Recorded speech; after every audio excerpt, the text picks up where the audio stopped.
¿Ya se les olvidó ya? El Pentecostés, el nacimiento, pero de la iglesia. El Pentecostés, que fue un día domingo. Así que por eso es que estamos reunidos en la casa del Señor, los creyentes, los hijos de Dios. Hemos venido a darle culto a nuestro Dios. Entonces vamos a Él en oración, agradecer su presencia y para que su Espíritu Santo nos ayude hoy en la exposición de la palabra. Oremos. Como hemos hablado, Dios, hoy es un día especial para nosotros. Tú creaste, Señor, el cielo y la tierra en 6 días y descansaste el 7º. Y aunque antiguamente era el sábado, Dios, la iglesia comenzó a reunirse el día domingo, primer día de la semana, para celebrar tu resurrección. También fue el día en que tú, Señor, enviaste a tu Espíritu Santo en aquel Pentecostés. Queremos pedirte, Señor, han pasado ya muchos años y todavía tu iglesia el día domingo se reúne para darte culto. Tú estás aquí entre nosotros, Señor. Es tu promesa de estar, porque aquí estamos reunidos no en nosotros mismos, pero en Jesucristo nuestro Señor y Salvador. En Él tú prometes, Señor, bendecirnos, responder nuestras oraciones. Y nuestro clamor en esta mañana es para que seamos guiados a través del estudio de tu palabra, podamos seguir creciendo en nuestras convicciones, podamos seguir fortaleciendo nuestras doctrinas, las cuales son tan importantes, y podamos, Padre Santo, también de ti recibir el poder para poder, Señor, aplicar los conocimientos que vamos adquiriendo. Tu bendición sea con cada clase en esta mañana y con cada persona que se acerca aquí a tu casa. Congrega hoy tu pueblo y bendícenos en Jesucristo. Amén. Vamos a buscar el libro de Isaías, el capítulo 42. Isaías 42, vamos a leer 2 versículos. Luego vamos a saltar al 48, versículo 11. Isaías 42, versículos 8 y 12.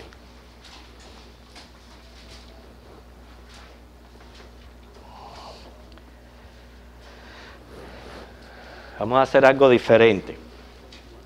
Los hombres vamos a leer el 8. ¿Okay? Luego las mujeres van a leer el 12. ¿Okay? Hombres, dice: yo Jehová, este mi nombre, y a otro no daré mi gloria, ni mi alabanza a escultura. Damas, el 12.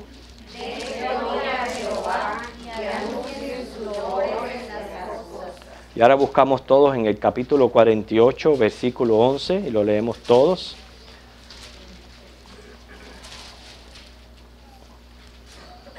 ¿Todos? ¿Ya lo tiene? Por mí, por amor de mí mismo lo haré, para que no sea amancillado mi nombre, y mi honra no la daré a otro. Tiene mucho que ver con la clase de hoy, que se encuentra en Hechos capítulo 3. Pero antes de comenzar en la clase, vamos a ubicarnos donde queremos estar. Hechos capítulo 3, versículos 12 al 26. Es donde va a estar la clase del día de hoy. Pero queremos ubicarnos. ¿Quiénes se recuerdan, así en breves palabras, no vamos a repetir la clase, de qué se trató la lección del domingo pasado?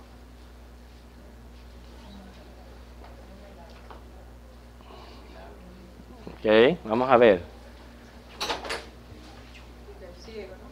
No, el cojo de nacimiento, ¿verdad? Que estaba fuera en la iglesia. ¿Y qué le ocurrió al cojo?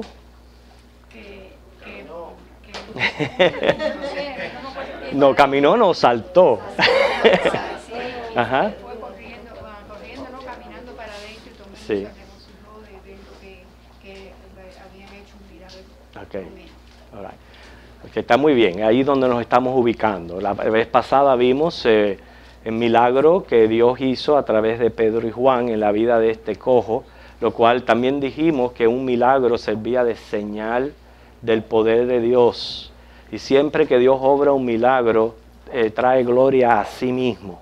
No solamente por lo que hizo en la vida de aquella persona. Ustedes saben cómo drásticamente aquel hombre cambió por completo. Mas sin embargo, cómo retundó aquello para la predicación del Evangelio. Y hermano, eso es lo que nosotros tenemos que tener siempre en nuestras mentes. Muchas veces suceden cosas en nuestras vidas, sea físico, sea material, pero para llevarnos a una bendición que sea espiritual, que sea para el alma.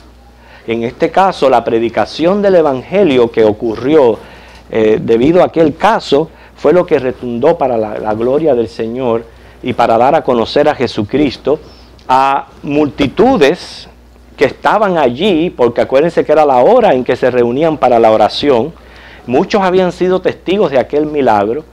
Qué mejor que después de haber experimentado un milagro tal, venga la palabra del Señor y de seguro va a ser un impacto en la vida de los oyentes y va a ser lo que Dios quiere hacer con esa palabra. Pero esto es un ejemplo de por qué específicamente también en aquel tiempo, Dios acompañó la predicación y la enseñanza de los discípulos con muchas señales y prodigios, los cuales no pueden estar registrados todos. Simplemente tenemos algunos en la palabra donde Dios se glorificó. O sea que vemos aquí en el capítulo 3, versículo 12, dice, viendo esto, ¿qué fue lo que vio Pedro? Todo lo que estuvimos hablando en la clase de la semana pasada. Y ver aquellas multitudes alrededor de aquello y viendo al cojo saltar de alegría y de alabar a Dios. Dice, viendo esto, Pedro respondió al pueblo: varones israelitas, ¿por qué os maravilláis de esto? ¿O por qué ponéis los ojos en nosotros como si por nuestro poder o piedad hubiésemos hecho andar a este?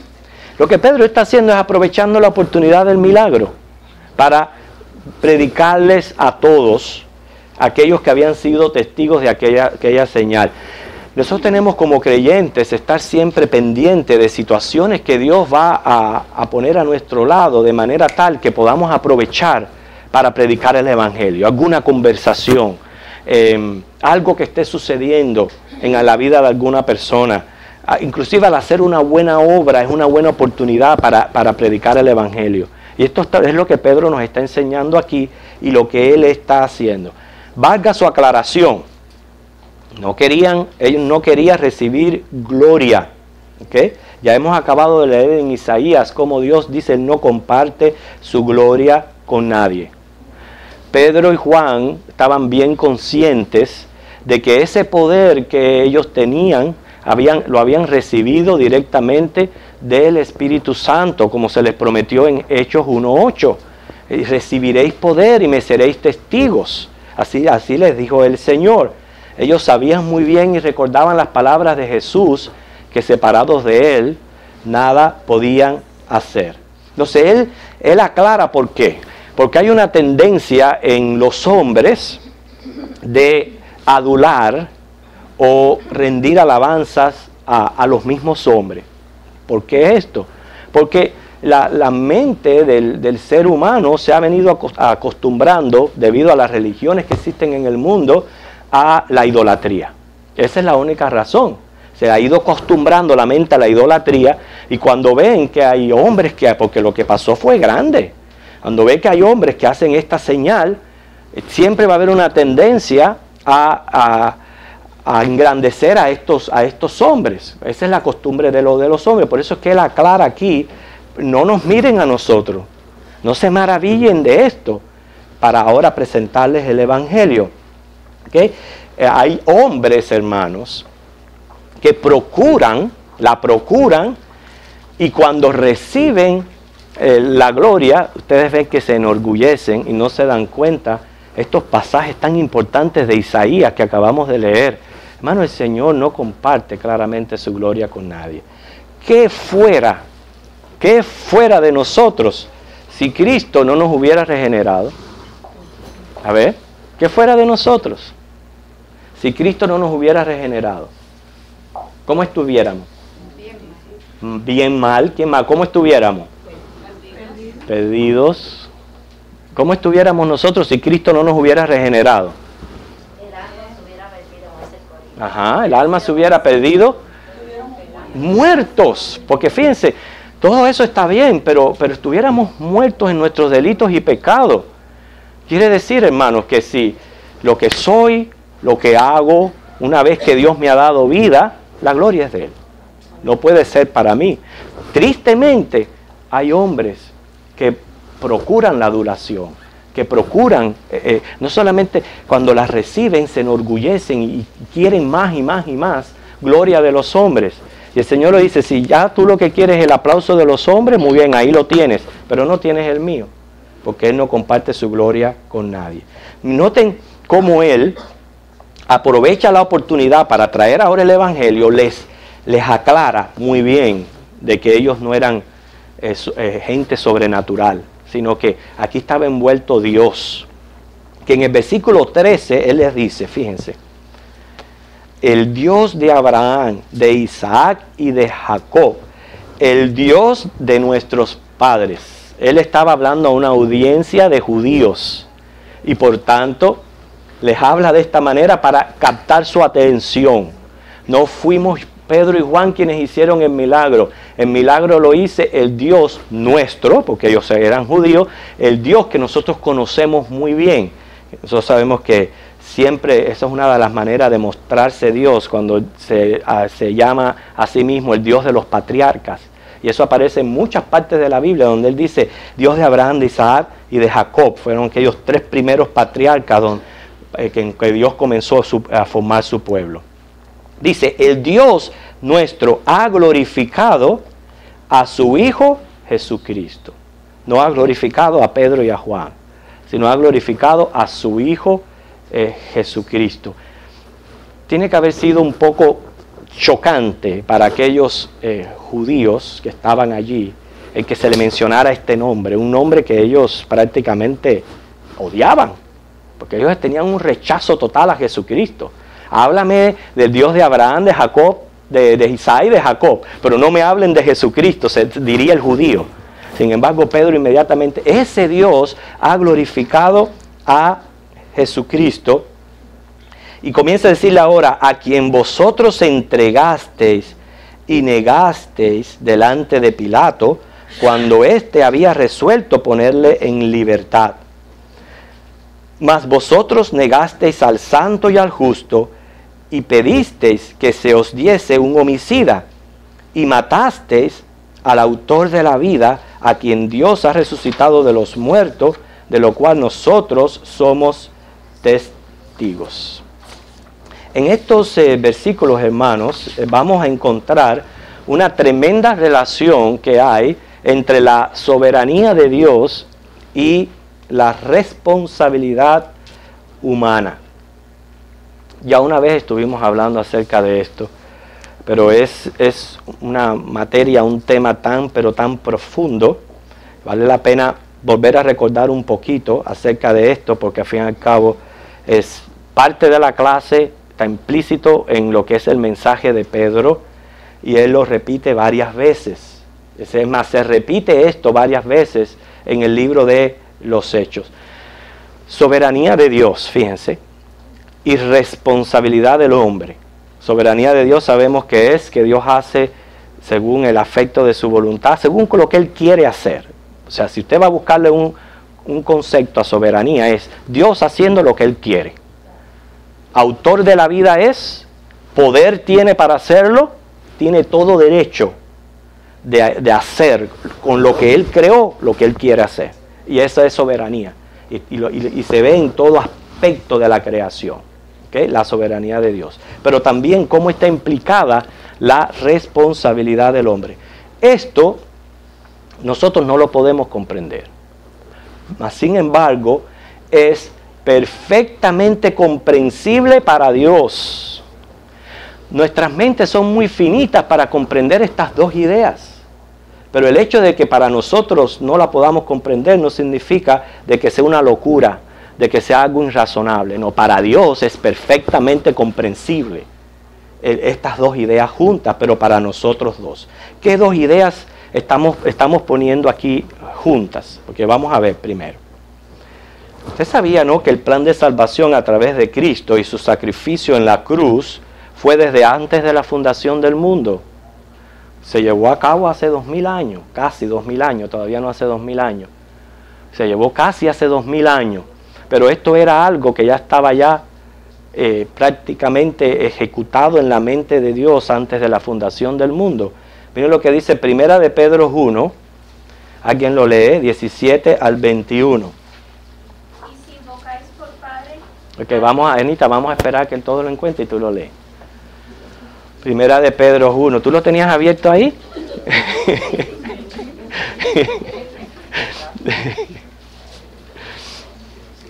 ¿Ya lo tienen ya? Okay, esto es para 1, 17 al 21. Este es para que nosotros podamos ver que lo de la cruz no se le ocurrió a Dios hace 2000 años.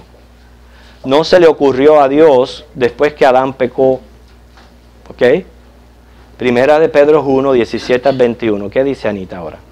Y si invocáis por Padre aquel que sin acepción de personas juzga según la obra de cada uno, conducíos en temor todo el tiempo de vuestra peregrinación, sabiendo que fuisteis rescatados de vuestra vana manera de vivir, la cual recibisteis de vuestros padres, no con cosas corruptibles como oro o plata, sino con la sangre preciosa de Cristo, como de un cordero sin mancha y sin contaminación, ya destinado desde antes de la fundación del mundo, pero manifiesto en los postreros tiempos por amor de vosotros, y mediante el cual creéis en Dios, quien le resucitó de los muertos y le ha dado gloria, para que vuestra fe y esperanza sean en Dios. Okay. Si pudiéramos analizar ese capítulo, versículo por versículo, pero no es nuestro tema de estudio, encontráramos tantas cosas valiosas ahí.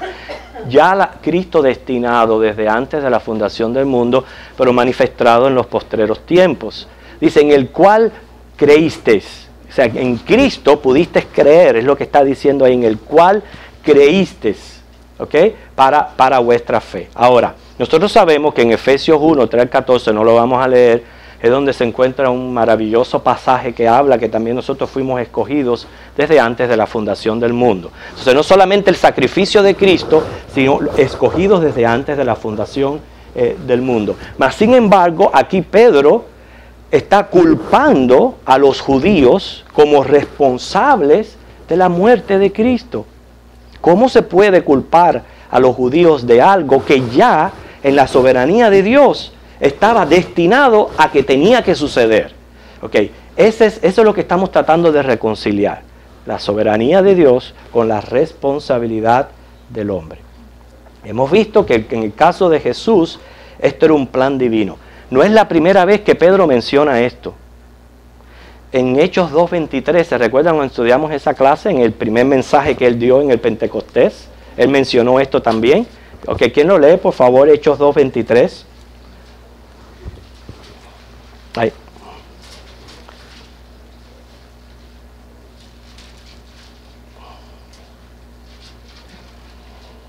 Ok, ¿quién lo lee?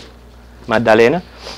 A este entregado por el determinado consejo y anticipado conocimiento de Dios, rendisteis y matasteis de manos de inicuos, matasteis por manos de inicuos crucificándole. Ok, este es un versículo que coge estas dos verdades y las une. ¿Okay? Primeramente dice que esto fue algo planeado, predictado, determinado antes que sucediera. Y precisamente porque era determinado, hermano, ni el mismo diablo podía impedir aquello. ¿Ustedes se recuerdan cuando cuando Cristo les empezó a preparar para la crucifixión y le empezó a hablar de esto, que Pedro se levantó muy valiente y decir que de ninguna manera te suceda esto? Sin embargo, ¿qué el Señor le dijo? Apártate de mí, Satanás. Nadie iba a impedir que esto sucediera porque ya fue algo determinado por Dios. Sin embargo, se le culpa a los judíos de haber hecho esto. ¿Qué? Sí. No, en ese momento también, a pesar de que Cristo ya se lo había dicho. Y Cristo le tiene que volver a arrepender y decir, si yo hubiera querido ángeles yo hubiera mandado a que me defendieran. Nadie iba a impedir esto.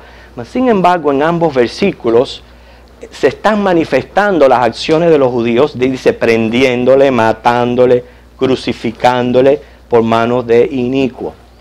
Y hermanos, aunque esto no lo podemos comprender, la iglesia primitiva inclusive oraba a Dios sobre esta base. Mire lo que dice Hechos 4, 24 al 28.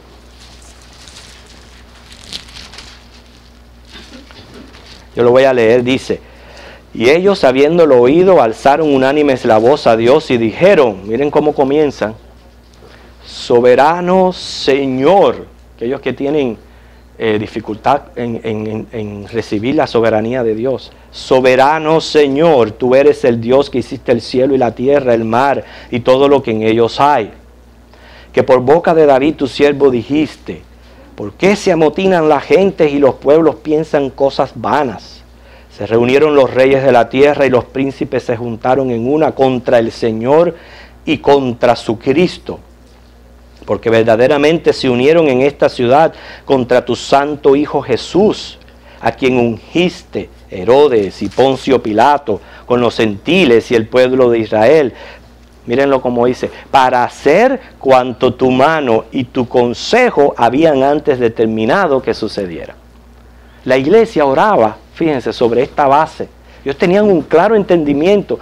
Yo no puedo comprender por qué se le culpa a los judíos, pero yo puedo entender de que esto era algo que ya Dios lo tenía ya completamente determinado. Sobre esa base inclusive ellos oraban. ¿Okay? Hermano, desde el Génesis hasta el Apocalipsis se enseña que Dios es 100% soberano y reina sobre creación y redención. Y desde Génesis a Apocalipsis la Biblia enseña que el hombre es 100% responsable por sus pecados. ¿Cómo usted va a unir estas dos verdades? No trate de hacerlo. ¿Okay? No trate de hacerlo porque es imposible hacerlo. La vez que tratamos este tema, explicamos lo que era un antimonio. ¿Se recuerdan de esa clase? ¿Okay? ¿Qué es un antimonio?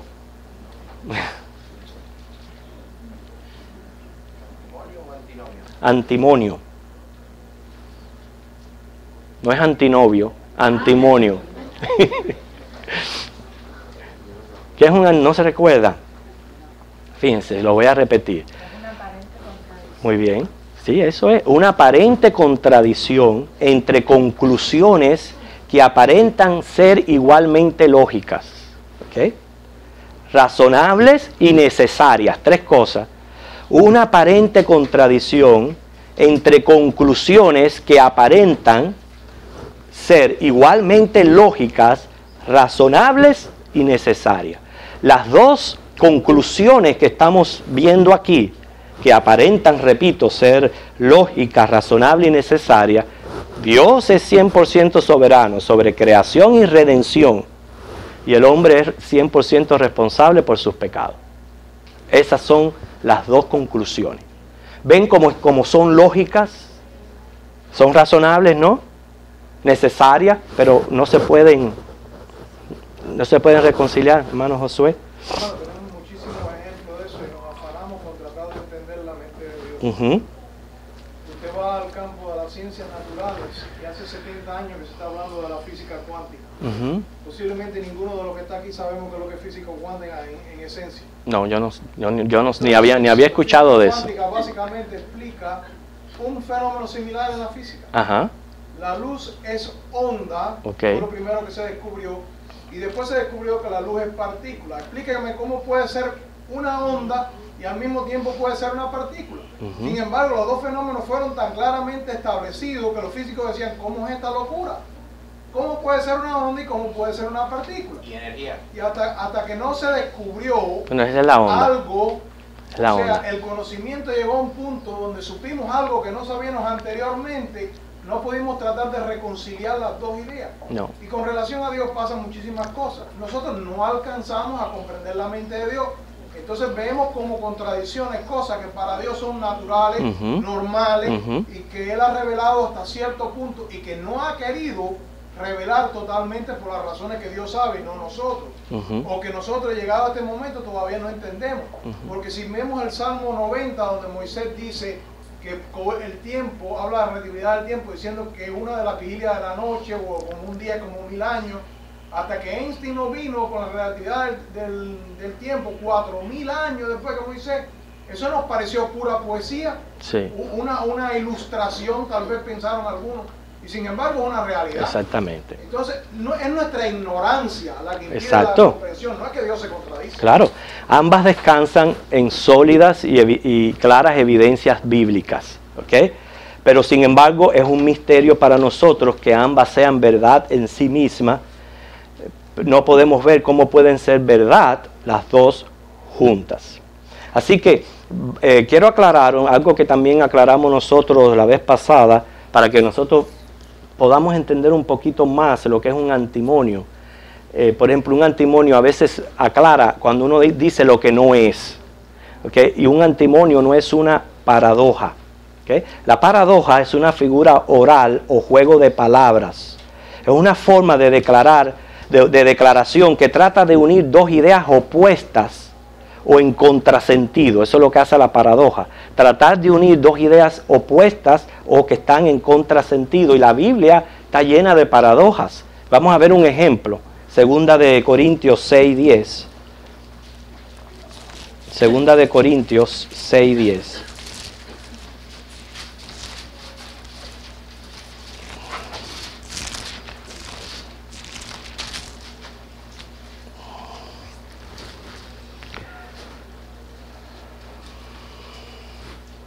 Miren la paradoja aquí, fíjense.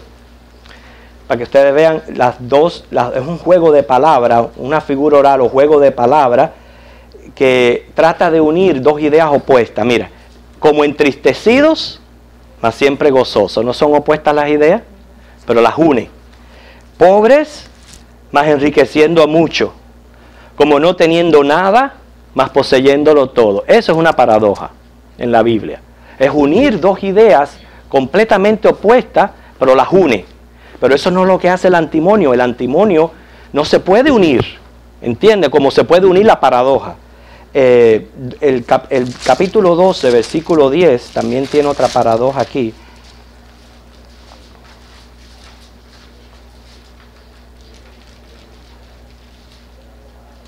Por lo cual, por amor a Cristo, me gozo en las debilidades, en afrentas, en necesidades, en persecuciones, en angustias. Mira la paradoja. Porque cuando soy débil, entonces soy fuerte. ¿Ok? Él pudiera decir aquí, fíjense que eso es otra de las cosas que se puede hacer con la paradoja. Se puede expresar la idea sin tener que mencionar la contradicción. Por ejemplo, él pudiera decir aquí, me gozo en angustias porque soy fuerte. En vez de decir, me gozo, aunque soy débil, soy fuerte. Me gozo en angustias porque soy fuerte. Un resumen del versículo. O sea, no perdió el sentido, aunque omitió la contradicción. ¿Entienden? No sé si estoy tratando de que ustedes entiendan cuando la Biblia usa paradojas, ¿okay? Que es unir dos contrastes, dos ideas que contrastan para dar un sentido, pero lo mismo se pudiera decir evitando la contradicción. ¿Okay? Pero el antimonio no se puede hacer así. En el antimonio usted tiene que aceptar las dos verdades en sí mismas. No las puede tratar de unir porque eso es imposible para nuestra mente finita, el poder tratar de unir estas dos cosas. Y eso es lo que la gente tiene problema en hacer. Trata de unirlas y se encuentra con graves problemas. Porque por más que usted quiera, al unirla no es comprensible para nosotros. ¿Okay? Pero también no se puede eliminar la otra oposición. ¿Okay? Entonces tenemos que aceptarla. No se puede inventar, no se puede explicar, no se puede evadir, no se puede eliminar. Lo único que podemos hacer, hermanos, cuando tenemos dos ideas así, es aceptarla por lo que es y aprender a vivir con lo que es. No se pueden hacer deducciones que afecten una de las ideas. A veces usted va a hacer una deducción para defender una de las ideas, pero si está perjudicando a la otra, no se puede hacer. ¿Entienden la cosa? O si va a defender la soberanía de manera tal que va a quitar la responsabilidad del hombre, no se puede hacer. Es lo que mucha gente trata de hacer con este antimonio. Tratar de hallar una conclusión, una deducción, tratar de unir algo que no se puede hacer, y como se encuentra que no se puede hacer, comienza a defender una, pero afecta a la otra. Y es lo que no se permite en un antimonio. Hay que aceptar las dos verdades, aunque nosotros no podamos comprenderla. El antimonio aquí que estamos presentando es cómo Dios opera como rey de su creación y cómo Dios opera como juez de la creación. Cómo opera como rey, cómo opera como juez. ¿Okay? Esto para nosotros, hermano, implica algo muy serio, porque está hablando entonces ya de nuestra responsabilidad como seres humanos. Por eso que al decir que la crucifixión de Cristo ya estaba determinada, pero decirle a los judíos, ustedes lo aprendieron, lo mataron, lo crucificaron, aunque pudieron liberarlo. ¿Se recuerdan que dice eso el mensaje de Pedro? Aunque lo hubieran podido liberar, ustedes lo crucificaron. Está mostrando la responsabilidad. Quiere decir que aunque Dios es soberano sobre nuestras vidas, nosotros tenemos la responsabilidad con responder a Dios por nuestro pecado. Y tenemos la responsabilidad también, que acuérdense que la Biblia dice que mientras más luz usted reciba, ¿okay? No lo dice así exactamente con esas palabras, pero lo implica, más responsabilidad usted tiene ante Dios de responder a esa revelación que Dios le ha dado. Quiere decir que en nuestro caminar cristiano, en este gozo que tenemos de la gracia de Cristo, tenemos que tener mucho cuidado con la responsabilidad que nosotros tenemos como seres humanos. ¿Okay? La Biblia enseña que como juez, Él le va a pedir cuentas al hombre como responsable de sus acciones y el curso de acciones que persigan. Por eso es que el hombre es responsable ante el Evangelio por su reacción al mismo. No nos vamos a meter en el campo de que para responder al Evangelio tenemos que recibir vida de Cristo. Sin meternos en ese campo, todo ser humano es responsable ante el Evangelio cuando lo recibe. ¿Okay? Vamos de nuevo a Hechos, ver de nuevo a la clase, a los versículos 14 y 15. Ha quedado, antes de seguir, ha quedado un poco claro esto que nosotros no solamente vimos en Hechos 2:23, pero lo estamos viendo aquí en su mensaje a los judíos, luego cómo la iglesia oraba sobre esta base. O sea, ha quedado claro esto que estamos tratando de enseñar, porque perdiéramos el propósito si ustedes salieran de aquí confundidos o sin una conclusión, una resolución a esto que estamos presentando. No sé, ¿alguna pregunta? Hermano Michael. No, yo quería decir que la Trinidad es otro ejemplo de esta tensión que existe, que uno no puede reconciliar. Como Dios siendo un solo Dios, y sin embargo habla de la divinidad de Cristo, la divinidad del Espíritu Santo, con sus atributos como a Dios, y Dios es Padre siendo Dios también. Entonces, también en la Trinidad uno puede ver esta tensión. Sí, 3 personas, un Dios. 3 personas, un Dios.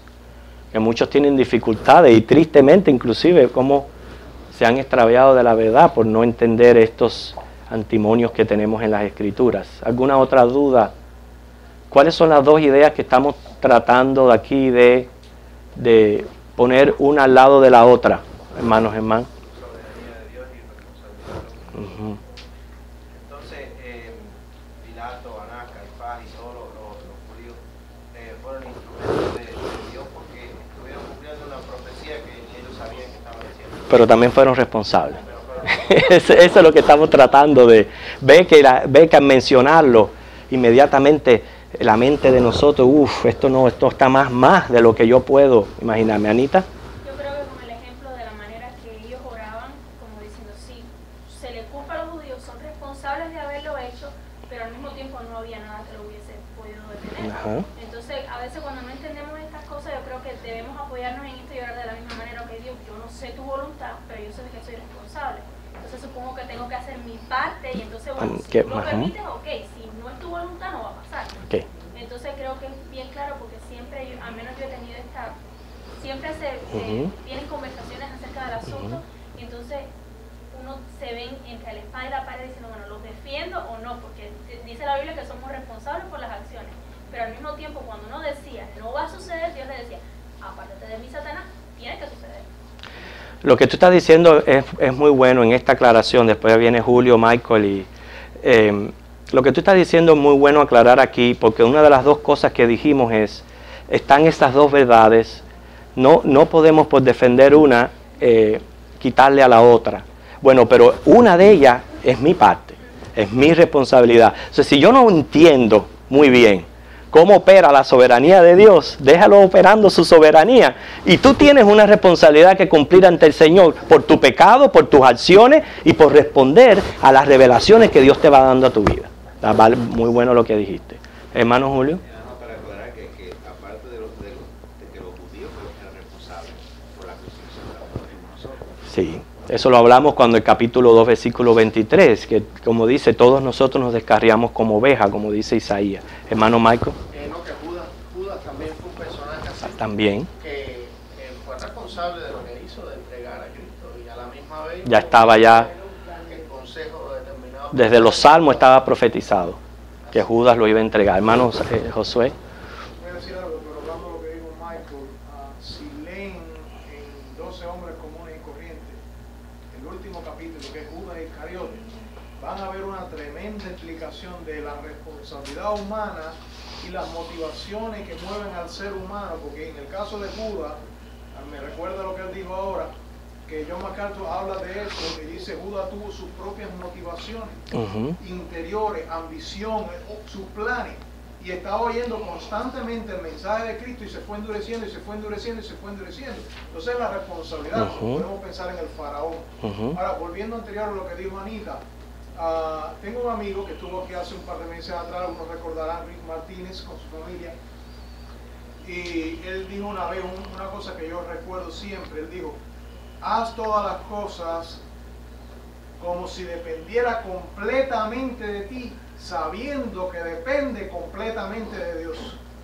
O sea, tu parte haz lo mejor posible, sabiendo que nuestro esfuerzo es la bendición de Dios, el propósito de Dios, lo que finalmente va a hacerse cumplir, pero tú salvaste tu responsabilidad delante de Dios. Ahora, les voy a hacer una pregunta. Si nos vamos a tirar como yo les dije, que es saludable y es bueno para nosotros en nuestra mente finita, por lo menos ver que tenemos una responsabilidad y ocuparnos de ella. Pero teológicamente, ¿cómo eso pudiera afectar entonces soberanía de Dios? Yo no creo que lo afecte. No. Porque si la iglesia de hoy... Quizás voy a enfocar la pregunta mejor. ¿Cuál es el peligro que hay cuando uno está solamente defendiendo la responsabilidad del hombre y no está al tanto de la soberanía de Dios? Vamos a Josué, después Anita. Yo digo que no la afecta en el sentido que realmente en última instancia no afecta nada. Si la iglesia de hoy hiciera lo que hace la iglesia primitiva, que ora y pide que Dios sea el que añade a la iglesia los que han de ser salvos, que Dios les dé valor para testificar, que es lo que hicieron los discípulos después de que fueron amenazados. Ellos pidieron valor para testificar y el Señor añadió a la iglesia lo que iban a ser salvos. Lo que está haciendo la iglesia de hoy no es eso. Lo que está diciendo la iglesia de hoy es desarrollando planes y estrategias de crecimiento, y se dan cursos en los seminarios de cómo se manejan estrategias de mercadeo para traer gente a la iglesia, cómo entretenerlos y cómo tenerlos adentro de las iglesias. Y eso no salva a nadie. Entonces todo el mundo en los Estados Unidos de América es de alguna forma creyente en Dios. Y sin embargo el país va de mal en peor, la gente no tiene temor de Dios, la gente se practican abortos, la gente hacen todo tipo de cosas y eligen presidentes que aprueban toda esta serie de cosas. Que por cierto, entre paréntesis, va a llegar el momento que si se aprueban las leyes del homosexualismo y vienen a pedirle a usted que los case y usted se niega, nos van a demandar y nos van a cerrar el templo. Y los cristianos no se dan cuenta de esas cosas. Un momentico, Anita. Vamos a darle la oportunidad a otros hermanos. A ver, Anita. Lo que yo pensaba que eso que decía Josué me lo habían dicho a mí mí basado en lo que dice la Biblia de que la fe sin obras es muerta. O sea, no es solamente orar y decir, Dios mío, estoy pidiéndote esto y esto, sino que tenemos que trabajar por eso, no nos va a caer del cielo.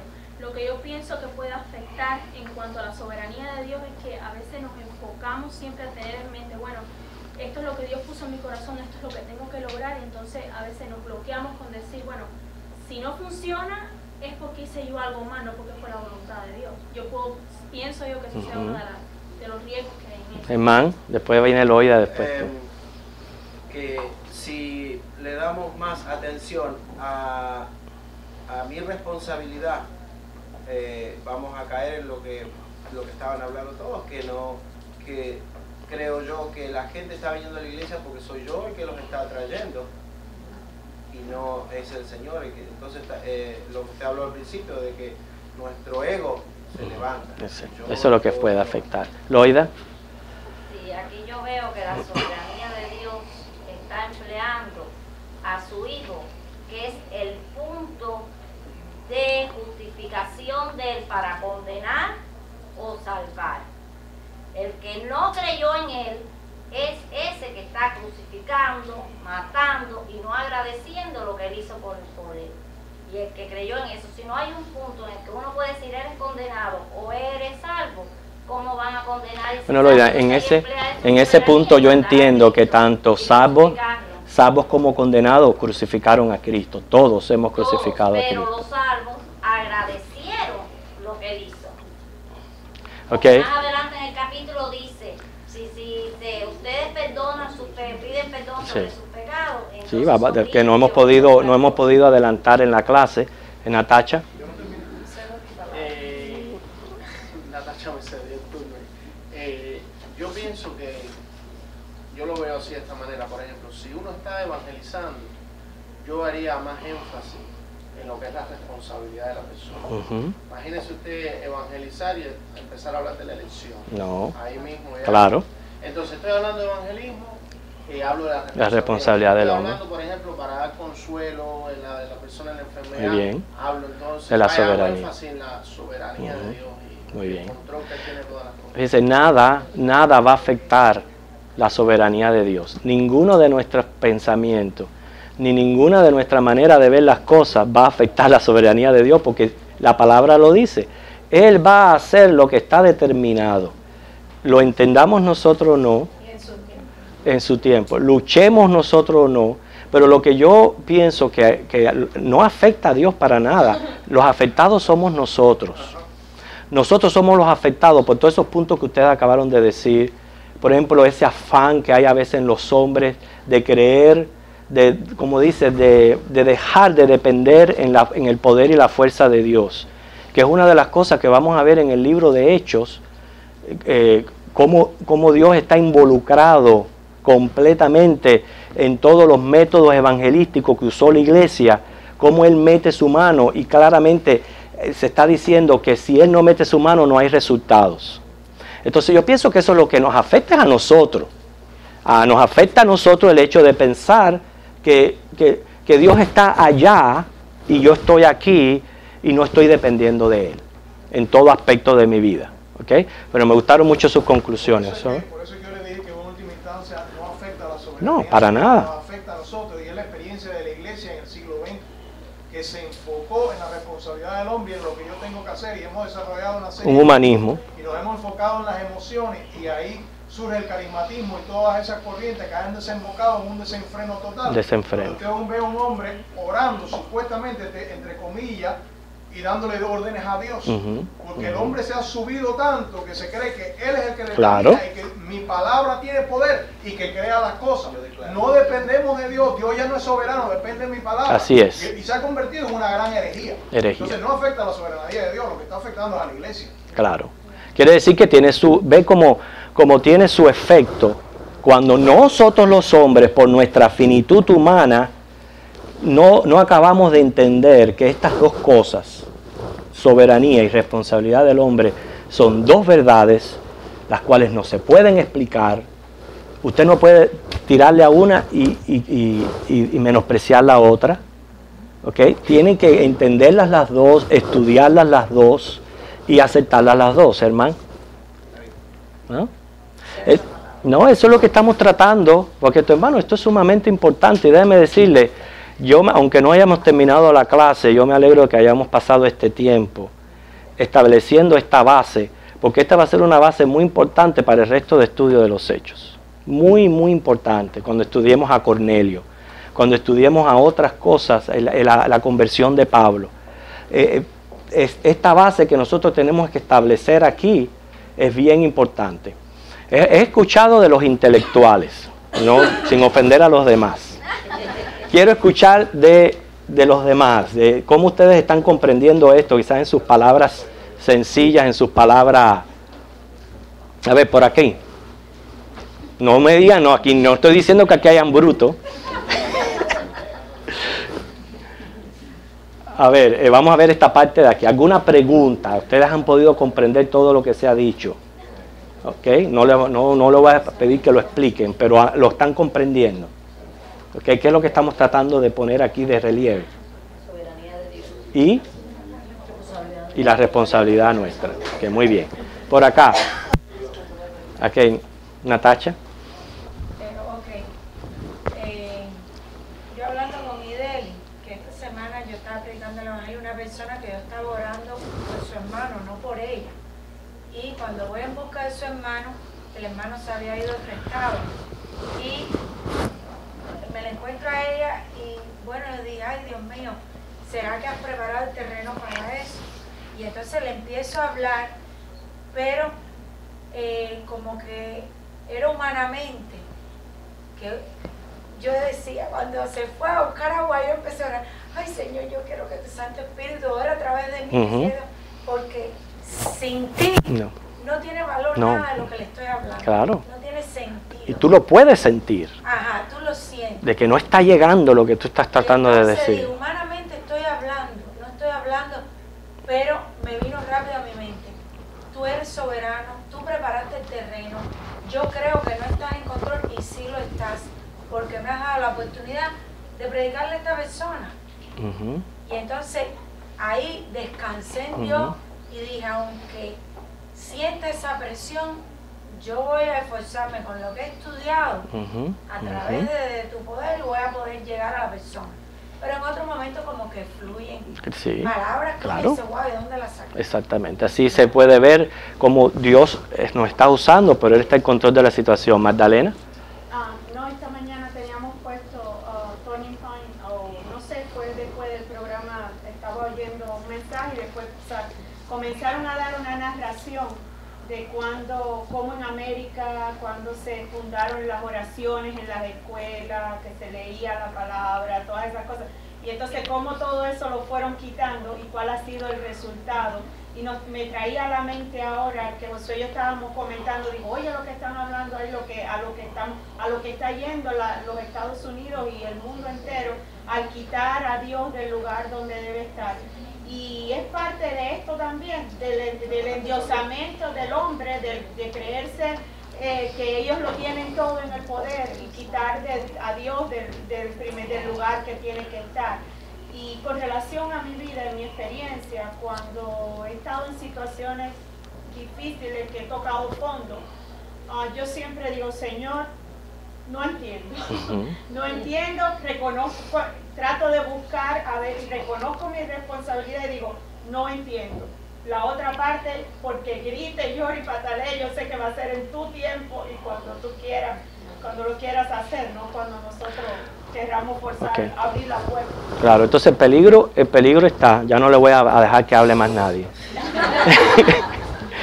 el peligro está, hermano, de que si hay personas que enfatizan tanto la soberanía de Dios y no tocan para nada la responsabilidad del hombre, que caen en el peligro de no evangelizar, que caen en el peligro de decir, bueno, ya mi vida está destinada, yo voy a hacer esto y voy a hacer lo otro, porque al fin y al cabo, todos esos son peligros de que cuando uno está pensando en la soberanía de Dios. Y de una manera diferente, que ya hablamos más del peligro de lo que es la responsabilidad del hombre. Noten en el versículo 14 y 15 dice, mas vosotros negasteis al santo y al justo, y pedisteis que se os diese un homicida, y matasteis al autor de la vida. ¿Se recuerdan cuando Jesús dijo, a mí nadie me quita la vida, yo la vida la doy, a mí nadie me la quita, soberanía?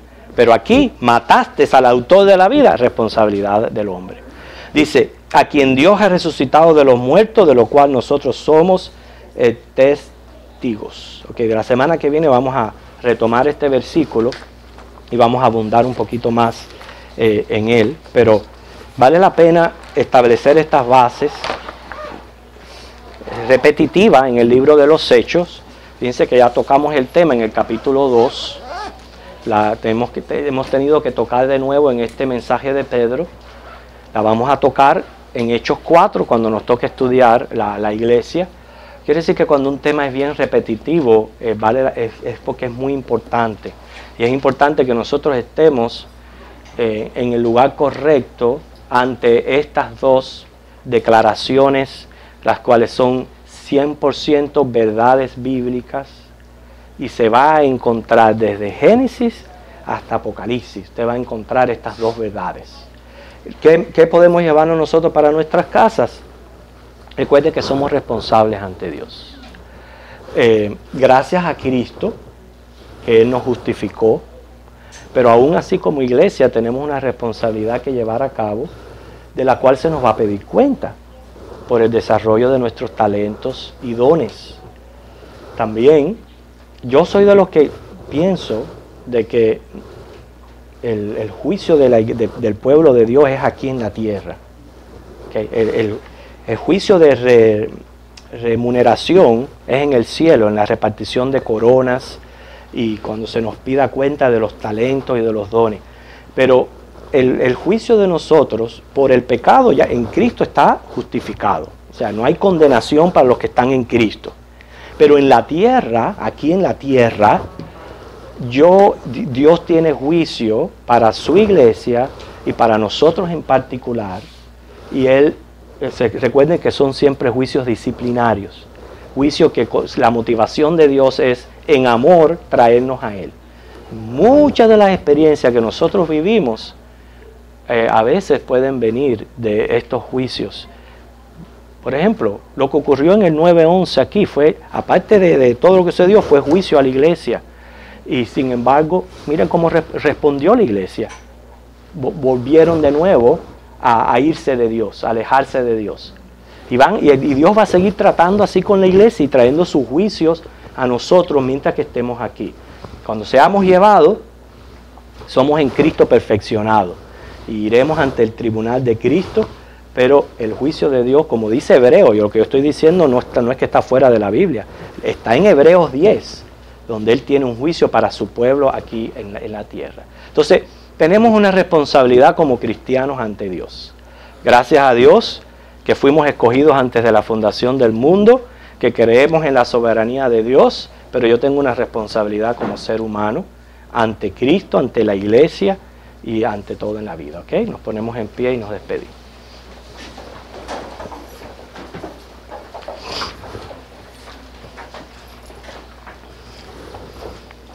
Alabado seas, Espíritu Santo, aquí entre nosotros, porque eres tú, Señor, solamente tú, el que guías nuestros pensamientos, nos traes conocimientos para poder, Señor, estar en la verdad tuya, en la verdad de las Escrituras, y para poder entender, Señor, estas dos ideas que aparentan contradicción, sin embargo, para ti son perfectamente claras.